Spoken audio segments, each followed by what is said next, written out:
Welcome, Susana del Pozo. Good morning, Susana. She is a technical sales leader of security at IBM Spain. We will also have Miguel Escassi. He's the Director of Public Policies and Institutional Relations at Google Spain and Portugal. We'll have Andreu Vilamitjana, General Director of CISCO Spain. Andreu Vilamitjana, sorry, Andreu. My name is even more difficult than yours.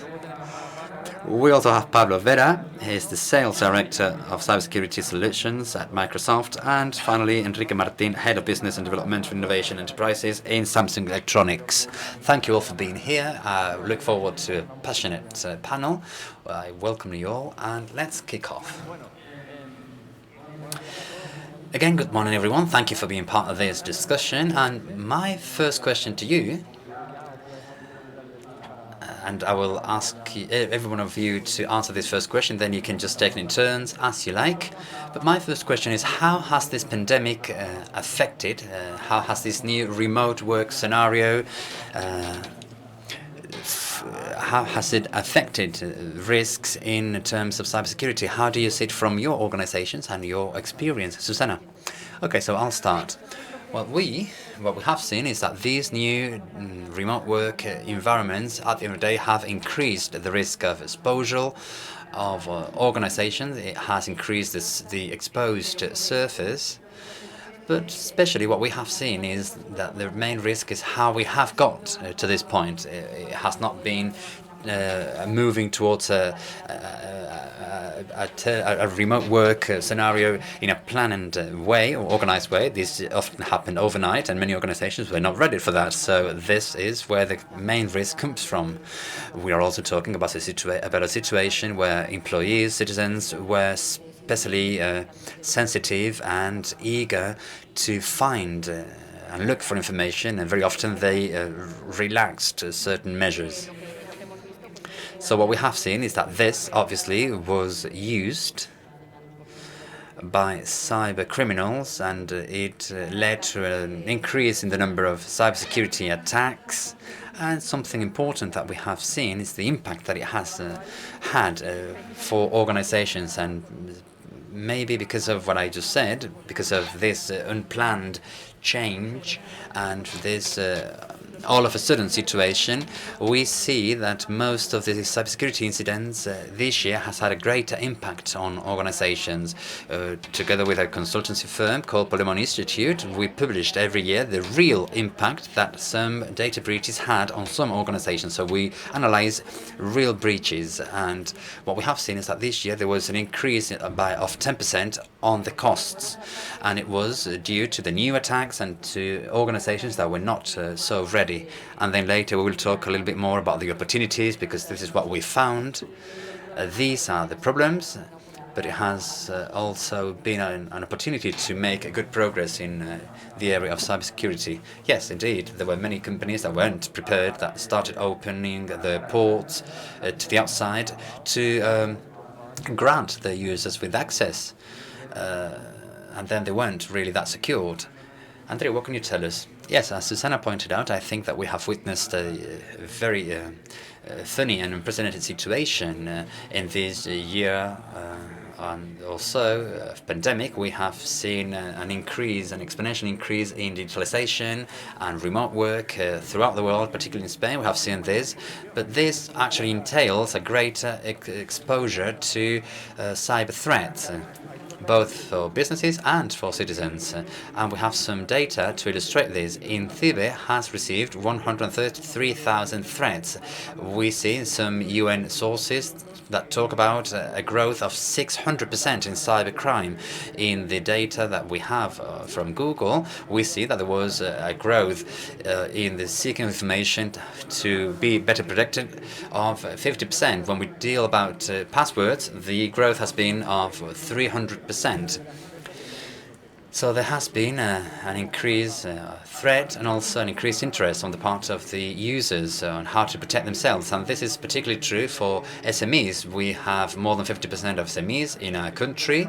This is a feature of Spain, and this means that being protected means protecting our SMEs. And here we can find a paradox that we found, and that's the fact that most than half of the SMEs that we have analyzed are not yet prepared. They do not have cybersecurity protocols, but 8 out of 10 do recognize that cybersecurity is important to them, but only 2 out of 10 believe that they can affect them. And this is related to the culture. Many of the SMEs believe that they do not manage sensitive or relevant information to make them an objective of these attacks. So there is a general awareness, but the SMEs are not quite so concerned. And in this situation, we believe that we should offer some proposal and specific solutions. But again, in short, greater exposure for SMEs particularly, and we need to react with our knowledge, with our tools, and with an alliance to defend and protect our businesses. Thank you, Miguel. Well, we have seen impacts at all levels. Impact on the infrastructure that are not prepared. We have seen a high impact at the level of the resources, both technical and personal resources. We have seen impacts when it comes to granting visibility. We have seen impacts at the level of new threats. You just gave us some of the data and the figures. We have seen new ways of working, hybrid work, but also moving applications, intensive use of the cloud, or many clouds for that matter. We have seen how 60% of companies have increased their cyber threats by 25%. This is totally crazy. We have seen hybrid work. Have received 2 million threats. I myself have received 17,000 attacks. And talking about my colleagues from technological and non-technological companies, when I asked them how they protected themselves from cyber attacks when they left and went home, most of the times the answer I find is, can you help me? I have absolutely nothing. So vulnerabilities have increased a lot, and also the complexity has increased. So there are two things which are important in my view. One is the fact that ad hoc or customized responses to customized attacks to many manufacturers, devices and applications. This introduces a kind of complexity that is really in turn a vulnerability. So we have a new vulnerability based on the complexity itself, and we have understood that more security does not always lead to more security. It can actually lead to less security. What we need is better security and better safety to see what's going on in our businesses. Thank you, Andreu. From my point of view, what we have witnessed, as has already been mentioned, is that, well, we have increased the potential base of users that may suffer an attack eventually. So just to give you some figures, tomorrow we're going to submit and present a report on cybersecurity. It will be available on the internet, but we can say already that the use of mobile handsets has increased by 70%. We used to use our mobiles a lot already, but the use has increased by 70%. Companies have increased their mobility solutions by 200%. So this, what it does is it makes the market even larger, and the companies were prepared to work on mobility, but it was just to a lesser degree. Now what happens is that different delegates, different departments are now working from home, so the potential base of users that may suffer an attack with traditional means and new means, obviously attacks are always evolving, this is all greater. And at the end of the day, we have seen how the capacity to be attacked in our businesses has increased, and the levels are equal to what we should be in 6 years' time. So in 6 years' time, we would have this number of attacks, 230,000. But this has come now because of the situation. We also have new services. For instance, we have increased the use of telemedicine by 60%, and the use of data and and remote payment solutions by 60%. And we have seen an increase of 10% of the online use, which was already quite high to begin with. So we are at a point where we have many more people at home and many services that have been on the increase. So this is the perfect storm to see new risks in security. Thank Thank you, Enrique. Pablo, sorry.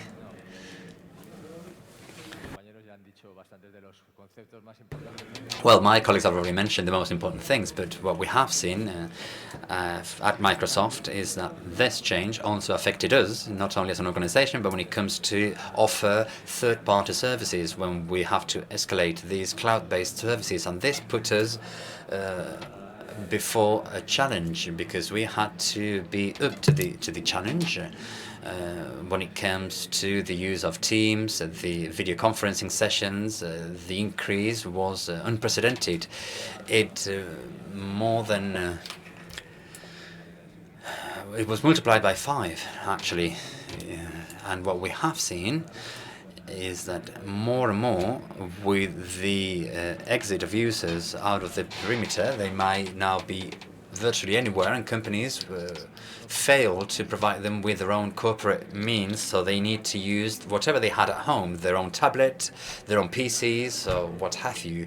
So we have seen a loss of control of the connectivity, where the user connects from, and how do you know that the user is who they say they are. So we have lost this commitment with regard to their identity, and this is one of the aspects that kind of force companies, and this is actually our case, need to assess the user and also make sure that the user are who they say they are.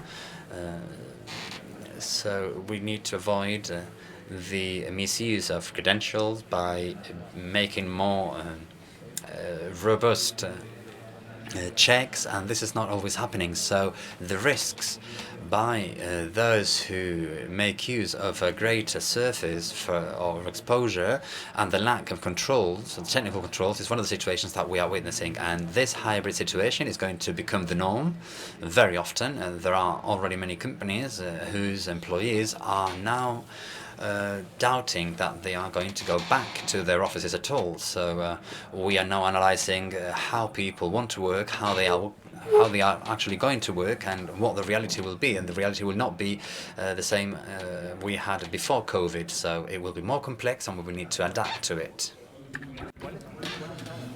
So what are the new risks, in your opinion? Now you're free to speak, for you to comment on this. So what are the new risks?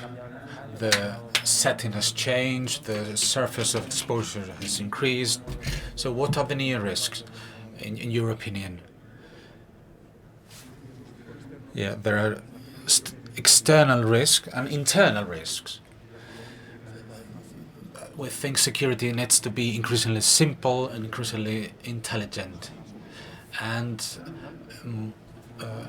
more ubiquitous. There are many external risks. There are people here who know more about the subject than myself, but we should not lose sight of the simplicity. It needs to be extreme to stream, to use intelligence on the back end, and apply solutions that give visibility and that integrate all the steps, the user, the cloud, the web, etc. But I think the key word and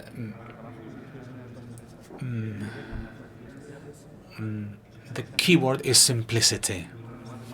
And instead of more security, better security. Yes. Anyone else would like to comment? Yes, I think it has already been mentioned that another trend is the new ways to consume applications and the acceleration of the use of cloud solutions.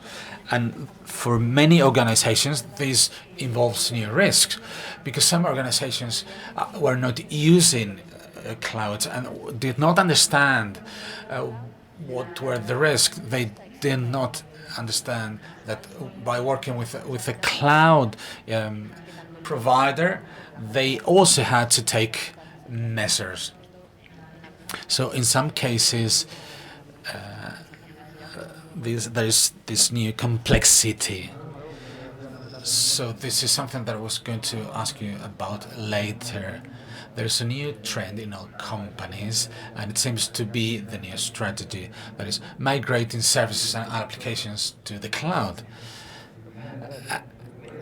And you are the ones who are able to do that for companies. Is this the solution? Is this the strategy? Is this the natural way to follow? Maybe it was motivated as well by this accelerated setting that you just described. Yes, I would say yes in a clear way. We are a provider with more and more services on the cloud, and we see an opportunity for many organizations to improve their operations. But I'd like to point on something about threats. We have seen an increase in ransomware attacks in SMEs, and many of them do not recover. More than half companies that suffer a ransomware attack do not recover, and they have to close down. So being on the cloud can help your resilience and can make you less attractive to cyber criminals. So the use of cloud with the policies that most of us follow, with a transparency policy, giving confidence to the user, etc. They know what we do with the data, etc. They are the owners of the information at all times. That helps improve. That's a tendency that will not stop, I think. From my point of view, the new paradigm is cloud mixed with mobility. Imagine that one day to another you wouldn't be able to not check things on your mobile any longer. So it doesn't make sense to spend 6 months on setting up a server, buy that service, and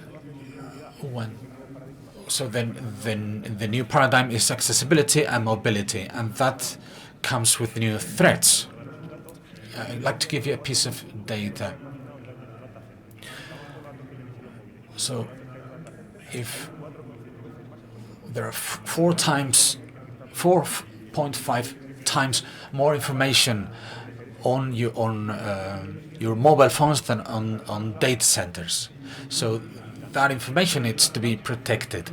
The link between the cloud and your phone needs to be protected so that it is confidential. And in order to access the cloud, you need a password. So we need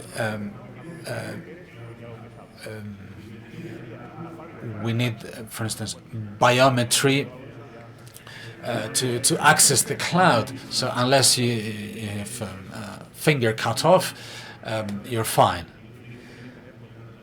And you need to be updated in terms of version. Yeah, that's what I mean. We need to simplify it, and we need maybe to eliminate the password, to introduce different policies. I was going to ask you about that, the new terminology associated to cloud. Zero trust is the consequence of that change. You were saying about the recent incidents of ransomware. In recent years, regardless of the pandemic, we've seen many institutions, public and private, small and large, affected by ransomware incidents, targeted and sophisticated attacks. You don't judge institutions for having an incident, because that can happen, but you judge them on the way they react to that attack. Do you think you're ready? What's your opinion on that? Yes, go ahead. In our experience, and it is indeed a consequence of all those incidents. We've seen progress in terms of awareness, and people understand how having a plan, contingency plan, and definite measures is more and more common.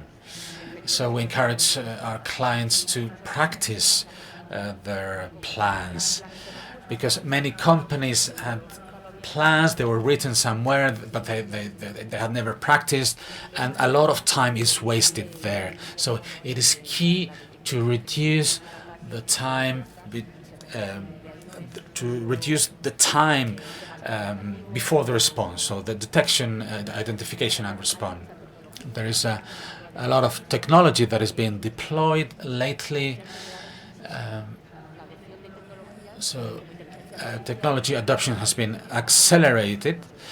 For instance, artificial intelligence is able to identify much more quickly that an organization has been attacked. So I think that on different levels, for instance, finance is a much more mature sector, but we are working on reducing the cycles of the cycles of detection. Yes, it's true. At Google, we are very concerned about Google's, so the protection is bigger on some concrete aspects, for instance, antivirus or backups. So the SMEs are increasingly aware, but in terms of phishing or employee training and ransomware, there is still some way to go. So regardless of being prepared or not, we need to make it happen, and there is something that we have to do together. Every player in the sector of cybersecurity.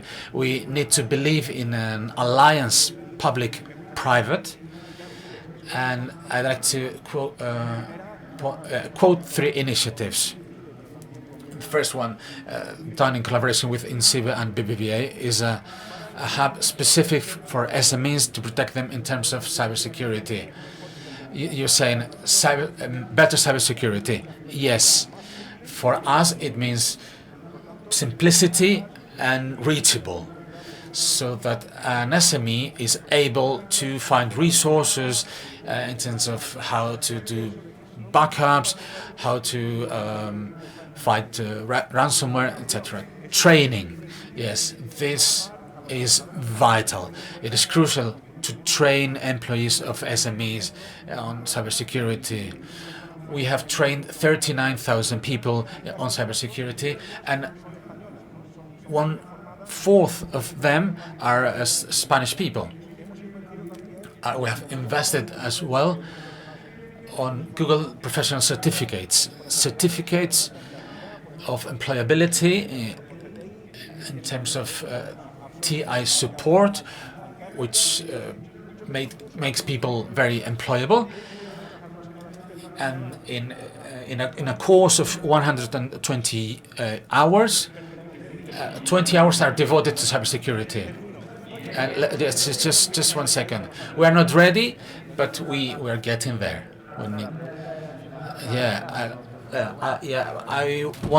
I was asking if the industry was prepared, but we have 2 minutes left, and I wanted to ask you all a last question. So we have talked about the risks, about whether the industry was prepared. So what are the opportunities that exist for the sector and for your companies that provide solutions, and also in the area of entrepreneurship in this new setting?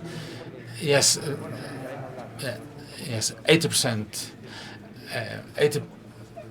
80% of companies are aware that they need to invest, and 60% are going to invest on cybersecurity.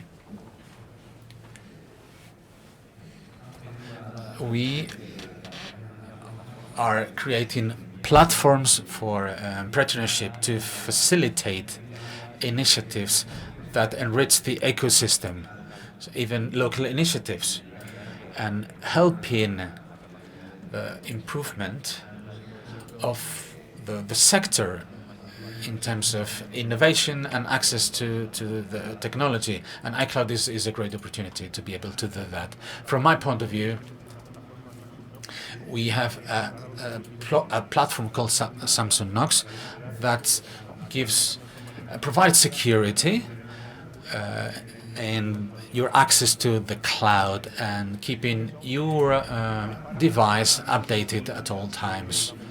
And that means getting prepared for mobilization. And that involves people in factories and stores everywhere. This is a great opportunity. Thanks very much for participating in this panel and for sharing your views. I had many more questions because this is a very wide subject and your experience is so interesting. Thanks again for being here and for your views, and a big round of applause for them. Thank you. Thank you.